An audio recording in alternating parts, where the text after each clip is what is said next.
Hello बच्चों। आज हम लोग सामान्य विज्ञान का दूसरा पाठ वनस्पति रचना और कार्य पढ़ेंगे।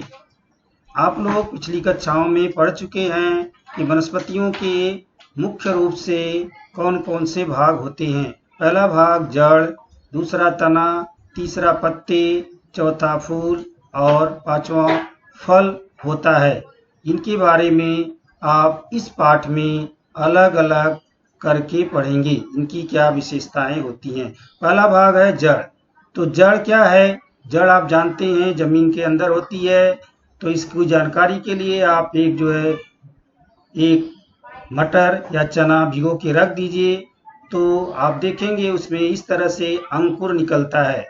पहले नीचे की तरफ जो जमीन की तरफ जाता है अंकुर, उसे मूलांकुर, और जो ऊपर की तरफ जाता है उसे प्रांकुर कहते हैं। जो नीचे की तरफ जाता है मूलांकुर, इसी से जड़ का निर्माण होता है, और जो ऊपर की तरफ जाता है उससे तने का निर्माण होता है। तो जड़ के में कौन कौन से भाग होते हैं? जड़ जमीन में जाती है, जड़ जमीन में बढ़ती है।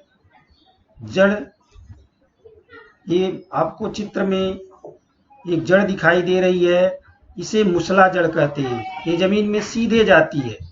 जड़ के आजू बाजू से इस तरह से आपको कुछ शाखाएं निकली हुई दिख रही हैं, इसे उपजड़ कहते हैं। इसके नीचे वाले भाग को प्राथमिक जड़, और इसमें जो रोए जैसा भाग है इसको मूल रूप, और इसके नीचे वाले भाग को मूलाग्र, और अंतिम भाग में एक टोपी जैसा होता है जो जड़ की सुरक्षा करता है, और यहीं से जड़ बढ़ती है। इसे मूल टोपी कहते हैं।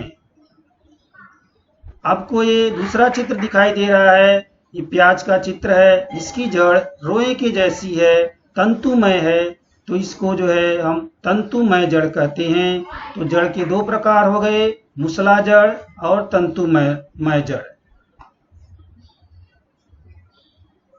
आप ज्वार के पौधे को देखे होंगे, इसके ऊपर भी जड़ निकली हुई दिखाई देती है। ऐसी जड़ों को हम क्या कहेंगे? जो मक्का, गन्ना, ज्वार जैसी वनस्पतियां होती हैं, इसमें भी दो प्रकार की जड़ें होती हैं।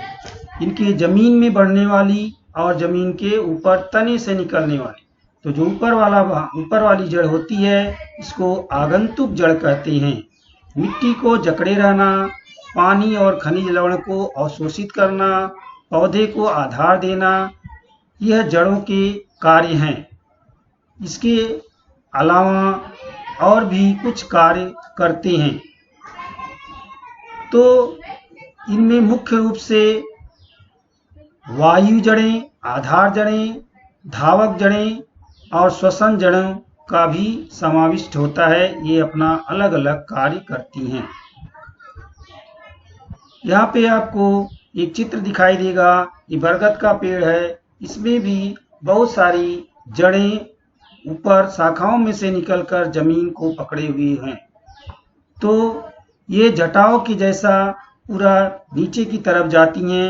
एक ये पेड़ दिखाई दे रहा है, ये कोलकाता में इंडियन बोटानिकल गार्डन में लगभग 250 वर्ष पुराना बरगद का पेड़ है। ये इसी जड़ों के सहारे पूरे परिसर में फैला हुआ है।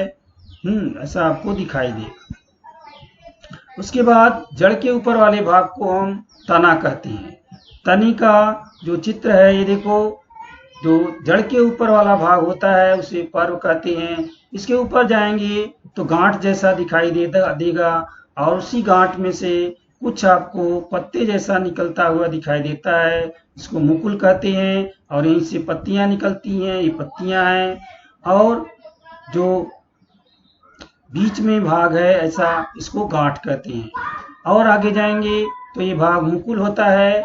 ये ऊपर जाएंगे तो उसे बढ़ने वाला सिरा कहते हैं। यहाँ से पौधे में वृद्धि होती है। इसके बाद तीसरा भाग आता है पत्ती।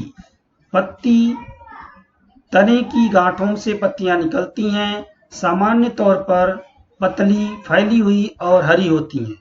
पत्ते फैले हुए भाग को, जो पैसा फैला हुआ भाग है, इसको हम पर्णपत्र कहते हैं।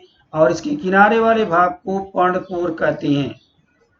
तो कहा पर्णकोर सामान्यतः अखंड, खंडित और दांतेदार होता है।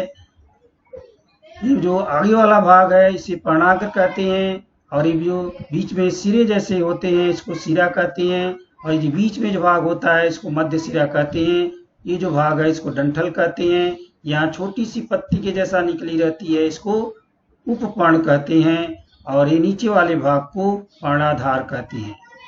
पत्तियां अलग अलग प्रकार की आपको दिखाई देंगी, उनके जो पर्णकोर हैं अलग अलग होते हैं। ये अखंड है, ये दांतेदार बना हुआ है, ये खंडित है, ये कटे हुए हैं। तो पर्णपत्र के सिरे को पर्णाग्र कहते हैं। यह सामान्य तौर पे सकरा, नुकीला या गोलाकार होता है। कुछ वनस्पतियों की पत्तियों के डंठल होते हैं तो कुछ वनस्पतियों की पत्तियों में डंठल नहीं होते हैं। पत्ते के तने से जुड़े हुए भाग को पर्णाधार कहते हैं।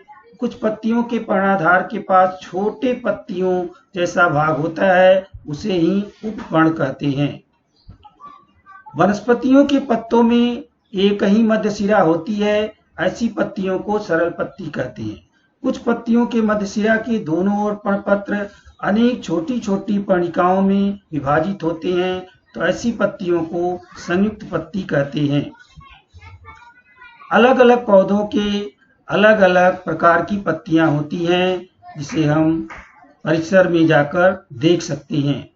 तने पर पत्तियों की रचना के अनुसार प्रमुख रूप से एकांतरित, आवर्ती, सम्मुख और वृत्ताकार जैसे विन्यास दिखाई पड़ते हैं। ये एकांतरित पत्तियां हैं, एक के बाद एक का समान अंतर पर पत्तियां दिखाई दे रही हैं। ये आवर्ती पत्तियां हैं, एक के बाद एक सेम दिखाई दे रही हैं। सम्मुख पत्तियां एक दूसरे के सामने दिखाई दे रही हैं। वृत्ताकार, गोलाकार की में पत्तियां दिखाई दे रही हैं। तो पत्तियों की रचना और समझने के लिए पीपल का पत्ता ले लें और उसको हम थोड़े दिन भिगो करके रख दें, तो फिर उसका हम अध्ययन करेंगे तो हमें दिखाई देगा कि उसके अंदर जाली जैसा भाग होता है।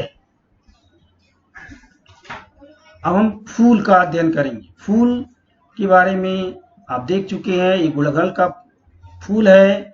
इसमें देखेंगे तो नीचे जो है सबसे नीचे वाले भाग को डंठल कहते हैं। उसके ऊपर जो हरा भाग है इसको दलपुंज कहते हैं। बीच में सफेद जो भाग दिख रहा है इसको अंडाशय कहते हैं, और यहाँ जो ये भाग दिखाई दे रहा है इसको पुतंतु कहते हैं।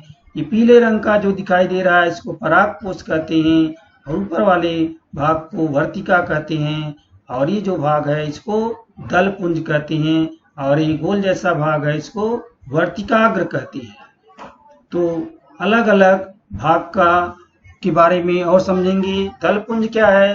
दलपुंज पंखुड़ियों, पेटल्स का बना होता है। अलग अलग फूलों के दलपुंज जैसे गुलाब, मोगरा, गुलदाउदी, गुड़हल, तगर, कनेर, इन फूलों के दलपुंजों के आकार, गंध अलग अलग होते हैं। पुमंग, यह फूल का पुलंगी भाग है। यह पुंकेसर से बना होता है। इसके परागकोश तथा पुतंतु ऐसे दो भाग होते हैं। जायांग, यह फूल का स्त्रीलिंगी भाग है। यह स्त्री केसर, वर्तिकाग्र और बीजांड कोश का बना होता है। परागकोश पक जाने पर फूटता है और परागकण बाहर आते ही परागकण वर्तिकाग्र पर गिरते हैं। वर्तिकाग्र पर परागकणों के गिरने की क्रिया को परागण कहते हैं। इस परागण के कारण बीजांड का निषेचन होकर उसका रूपांतरण बीज में तथा बीज कोश का रूपांतरण फल में होता है। अभी हम फूल के बाद फल का अध्ययन करेंगे। यहाँ पे चित्र में आपको अलग अलग प्रकार के फल दिखाई देते हैं। अलग अलग वनस्पतियों में, पौधों में अलग अलग प्रकार के फल दिखाई देते हैं, जिसका रंग, आकार, स्वाद अलग अलग होता है। आम में एक ही गुठली होती है, तो कटहल में अनेक गरे और हर एक गरे में एक बीज होता है। कटहल के अंदर अनेक बीज होते हैं, लेकिन आम में एक ही बीज होता है। तो इनमें बीज कवच तथा बीज की रचना भी अलग अलग होती है। काजू जैसे कुछ फलों में बीज फल के बाहर की ओर दिखाई देते हैं, ये काजू है, इसका बीज फल के बाहर दिखाई दे रहा है। मूंगफली, मटर, गेहूं, ज्वार, इन बीजों को 3 से 4 घंटे पानी में भिगो करके रखो, फिर इनको देखो और चुटकी से दबाओ तो तुम्हें अलग अलग प्रकार के बीज के बारे में जानकारी होगी। कुछ बीज ऐसे हैं जिसको दबाने के बाद 2 दाल के जैसा निकलता है, जैसे चना है, मटर है, इसमें 2 दाल के जैसे दिखाई देता है, तो इसको द्विबीजपत्री कहते हैं। और जो बीज एक नहीं 2 बीज में होते हैं, 2 दाल नहीं दिखते हैं, एक ही रहते हैं, उन्हें एक बीजपत्री ही कहते हैं। इस तरह से आपका ये अध्याय समाप्त हुआ। आपको स्वाध्याय पढ़ करके करना है। धन्यवाद।